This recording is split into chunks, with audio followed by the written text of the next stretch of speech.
This presentation is on surgery of dry eye, and I'm reminding you of the simulation between the conjunctival sac and a basin that is supplied by tap water and drained via a drainage system. There are two surgical methods to improve severely devastating conditions of dry eye. The first thing is to decrease the outflow of tears. If you are referring to this sink module, if your sink is devoid of water, you have either to increase the flow of water or decrease the drainage. And you decrease the drainage by sink plugs. To decrease the outflow of tears, we have to obstruct the drainage, and this might be via either punctal occlusion or via induction of blepharotosis, or so as to decrease evaporization, and either through tarsorrhaphy to protect the cornea. Punctal occlusion can be done either by cauterization, by plugs, and I'm reminding you here that the plugs here are non-perforated. The perforated ones are used in epiphora, and it might be done through punch conjunctival patch. This is the first variety, the first option, by applying heat cautery to the punctum. And here we apply the heat cautery all around the punctum or within the punctum from its inside. This heat cauterization leads to decrease in the flow of tears, and there makes the tear film pool more available. This can be done by diode laser as well, where the spot is applied to the margin of the punctum and it's inside at the mouth of the canalicles. The second option is punctal plugs, and here the punctal plug is non-patent one. It might be an absorbable type like gelatin, collagen, or catgut, or non-absorbable type, and here this can be left in place, and it's a reversible technique rather than the cauterization, of course. The third option is to take a small conjunctival patch and suture it in place of the punctum, but first you have to take the punctum off, as you can see, so as the conjunctival patch can heal in place.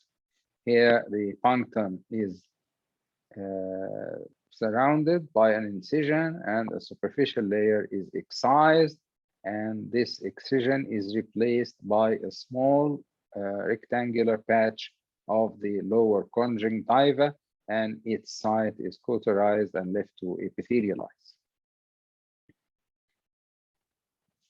So we're finished with the variety of decreasing the outflow. The second variety is opening the tap, that is to increase the inflow of fluids. And there is no method of like drugs to increase the secretion of tears from the lacrimal gland, but there are other alternatives like Steno's duct. Steno's duct is the duct of the parotid gland, can be transpositioned into the conjunctival sac.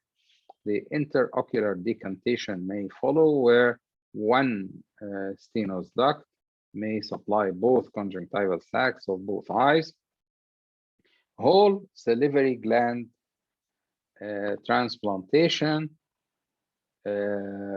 may help, or the abdominal Decrio reservoir.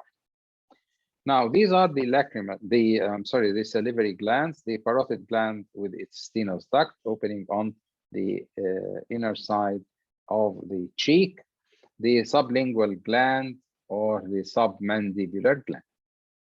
Steno's duct transposition is a surgery that can be done so as to transpose the duct into the lower conjunctival sac with inter-ocular decantation in between the two conjunctival sacs, making a sort of a tube in between so that one parotid gland can serve both eyes.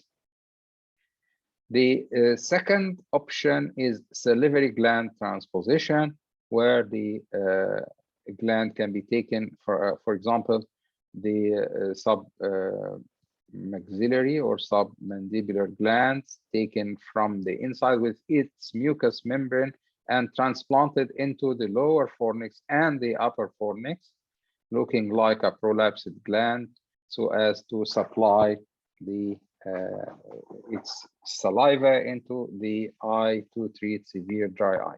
Submandibular salivary gland transposition may be used as well. Its dissection is from the outside and it's implanted in the temple with its duct into the conjunctival sac. The last heroic option is abdominal decury reservoir, and this is a sort of a pump, small machine that can be implanted in the anterior abdominal wall, and